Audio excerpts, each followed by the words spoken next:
And now, Backstage Wife, the story of Mary Noble and what it means to be the wife of a famous star. Larry Noble is in Hollywood making a picture because he believes his wife wants him as far away as possible, now that her face is badly burned by the acid thrown by Claudia Vincent when Mary unearthed the truth about Claudia's guilt in the murder of Oliver Wilson. Larry is unhappy in this belief, but he doesn't blame Mary, since he feels a deep inner guilt for having forced Claudia on his family and friends. Right now, on the set of the studio, Larry is waiting for the camera crew to finish the background for his next scene. And as he watches half-heartedly, we hear the director, Sam Marco, saying, "Let's get moving on this next shot. We have a lot of work to finish, boys. Be a little more shadow in the left spot. Watch that cable, Joe." I guess they're getting ready for your big scene, Mr. Noble. I sure hope so, Dora. Seems we spend hours between shots just to get a few feet of film. I know. I guess it's different on Broadway. It must be wonderful to look out over the footlights and see a real live audience, instead of just looking out at a lot of grips and electricians and pretending they're not there. You'll find that there are fewer headaches in movies, Dora. A picture may be a box office failure, but you still get paid your contract price. Maybe. But watch out when your options come up. Yes, I guess you have something there, Dora. But just the same, you don't know what it is to rehearse for weeks, day and night, and then quietly fold a couple of days after the opening. Did that ever happen to you, Mr. Noble? Oh, of course. It happens to any actor who's been working at it a long time. Gee, I just can't imagine it happening to you. Well, I can. And that's what gives actors those opening night jitters. Well, still, it's better than just standing around here all day like I have to do, waiting for a couple of lines. Oh, give yourself time, Dora. I'll bet that before another year, I'll see your name in big lights out in front. Dora Dean in her greatest dramatic hit. Well, you'd better not hold your breath waiting for the day, Mr. Noble. I'm getting kind of discouraged. If it wasn't for meeting you on this set, I don't know what I'd do. Only I know I'm being a nuisance. Not at all. You don't have to kid me. I knew at the minute I asked you if you'd come out to my folks' roadside stand.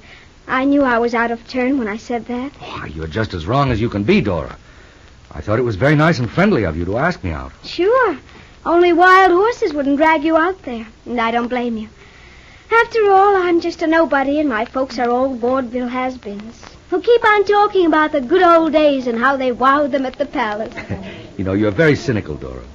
For such a young girl, and for such an attractive one. I've been around enough to know a few things, Mr. Noble, and I've made up my mind not to hang around and bother you anymore. I'm sorry I was such a pest. Wait a minute, Dora. You've got it all wrong. All ready now, Mr. Noble.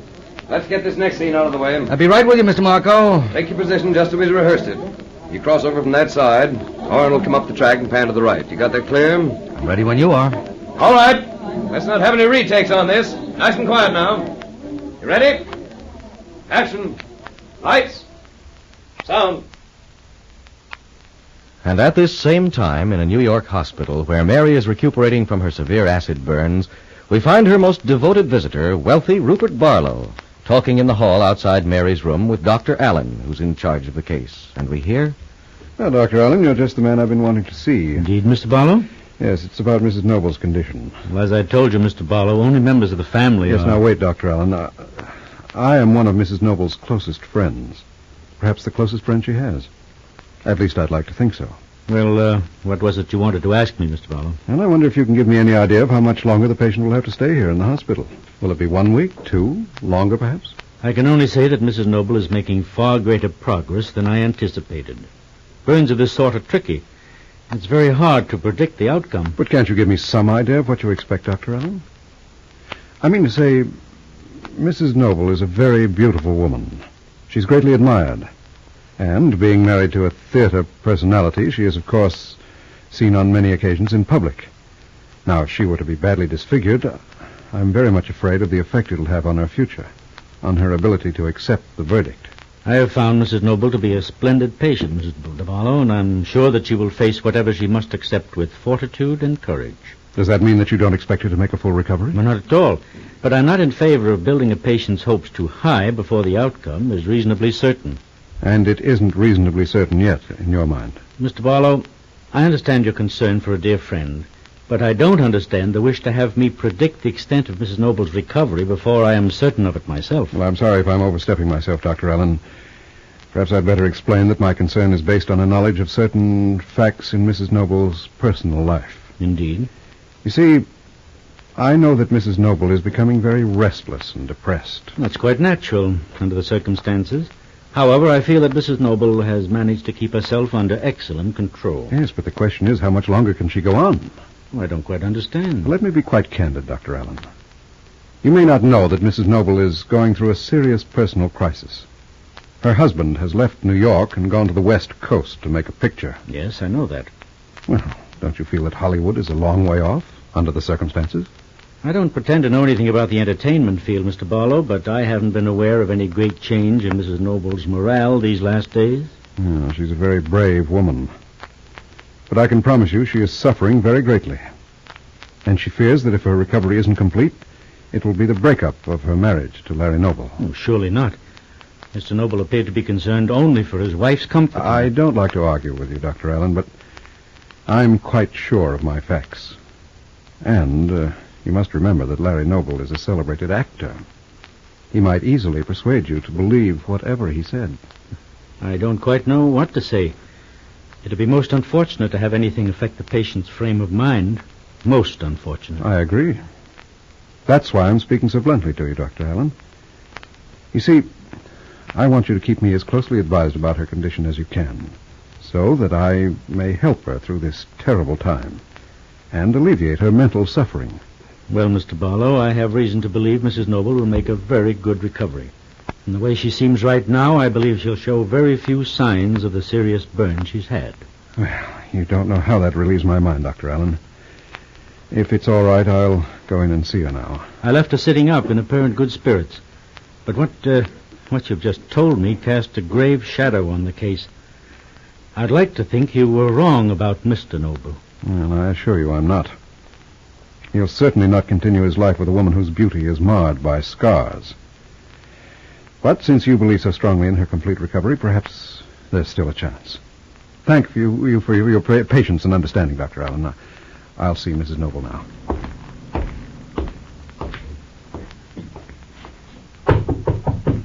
Come in.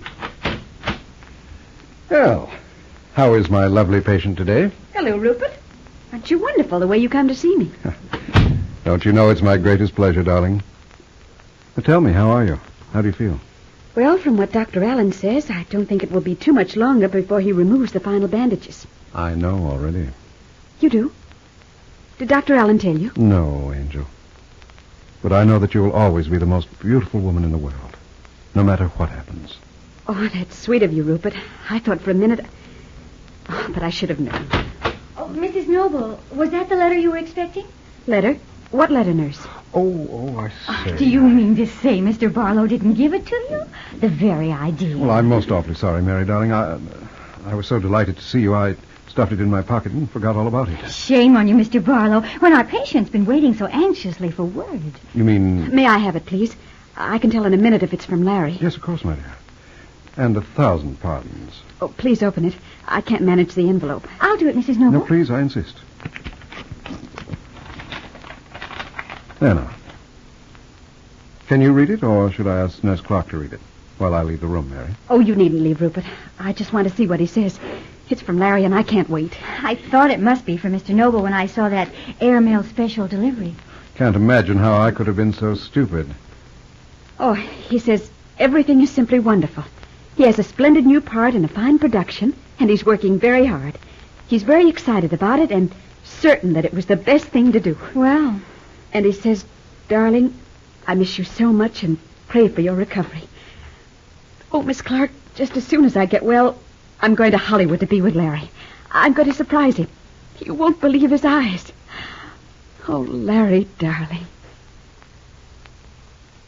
Mary Noble is too happy to notice Nurse Clark and Rupert Barlow exchange glances with raised eyebrows, for she now believes that everything will turn out happily for her little family.